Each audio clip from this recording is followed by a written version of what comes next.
what I'm trying to do here, and I think you're the perfect person to speak to because you're untethered by your party, as it were.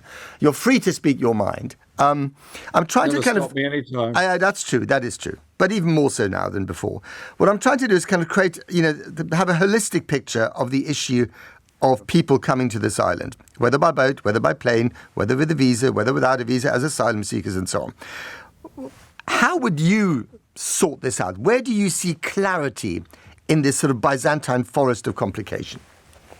I think we have to recognise that the refugees that are arriving from Calais are desperate people who are coming from war zones that we've often been involved with. And you have to look at the reasons behind that and do whatever one can to try and help people develop their societies at the point of source. I've been to Calais and I've met a lot of, frankly, disorientated, desperate people.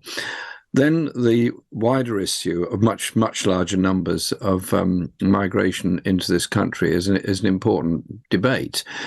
We have at the moment 100,000 vacancies in the National Health Service. We have tens of thousands of vacancies in the care sector.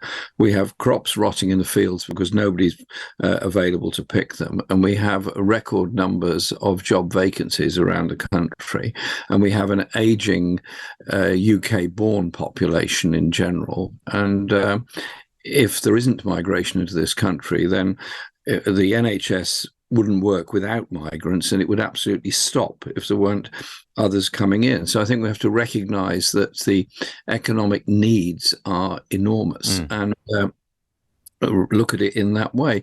If you go to any NHS facility, you're going to be treated by people from all over the world, and you'll get fantastic treatment and care from them. Without migration, we wouldn't have a mental health service. We wouldn't have one. And the government, of course, know this, which is why they've been bringing in migrants from other parts of the world outside the European Union on visas in order to work in the care sector or in the NHS. So they know this is happening. Yeah. I just wonder if there's a way of kind of combining it all and saying, this economy needs more people, right? We know that. Even, the government knows that too. Let's try and organize all the various flows of people coming in, whether they are across the channel on boats or, or people coming in by plane with a visa. Of course, very difficult to come in by plane without a visa. You'll get stopped at the airport. The numbers are much smaller, would be much smaller. So how do we combine all this and make sure that we can have some agency or control over who comes onto this island? We don't allow ourselves to descend into the awful rhetoric which is around in some places that somehow or other our society is ruined or damaged or whatever language is used by migration. It actually, our society has been enriched by migration, and every one of us, all of us, I don't know about your own family background, but all of us look into our own family background, and people have come to this country from other parts of Europe or other parts of the world. I mean, that is the... I came at the age of 8 from Germany. I'm a migrant as well. And, and it's been a wonderful place for me to come and live in. And I feel very much at home here. And you've made a great contribution here. And thank you very much, Jeremy. Thank you very much. But let's, now drill down to some specifics. Yeah. So we hear that, the news this morning on the front page of the Telegraph, which Ben Kentish talked about in the previous show, that the government is thinking of offering £10,000 to science and maths teachers around the world to bring them to this island, because actually we don't have enough of them, right? How insulting is that to a teacher who's currently on strike because they want, maybe an extra £2,000 or £3,000 in order to make ends meet? Well, it is not a very sensible policy the government's pursuing here. First of all, we're not training enough teachers. And I think I'm right in saying 25% of all teachers, newly qualified teachers, leave the profession within 5 years because of both pay levels and the stress. And so, A, pay teachers properly, B, look seriously at the levels of stress of both school students and teachers and do something about that. Less testing, more teaching would be a good idea.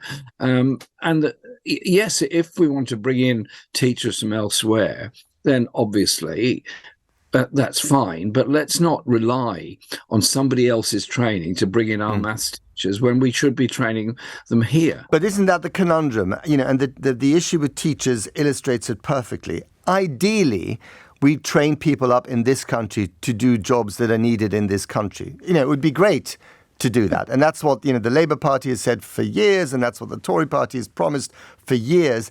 And yet it's really hard to do that, we find. The training can't catch up with all the vacancies that need to be filled. And therefore, it's always much easier to get people from outside. That's just the reality. Well, perhaps university fees being so high is a deterrent. Perhaps the pay levels is a big deterrent as well. If we want to develop our society, then we have to have more teachers, we have to have more medical workers, and we also have like most of Europe, actually, the population increase is brought about largely by migration. In most countries in Europe have an underlying falling population.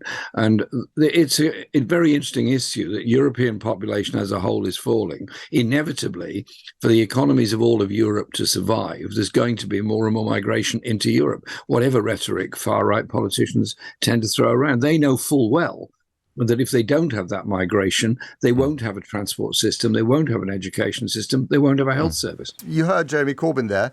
His last point is that, we need more people. This economy needs more people. We can't train the people that we need fast enough. We need more people from outside, and we need to have an honest conversation about that. Do you disagree with him?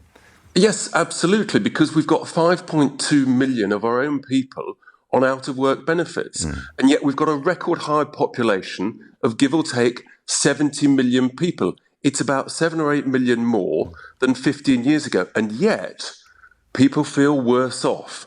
And the fact is that we've got an unaffordable housing crisis. We've got a crisis of being able to see a GP. We've got a waiting list crisis. And the two are directly linked because this government and previous governments haven't properly planned for population growth. As you say, you can have a national conversation whether or not you want to grow the population. If the people then said, yes, please can we grow the population, you've then got to plan around it accordingly. And that hasn't happened. And that's why we've got the crisis we've got.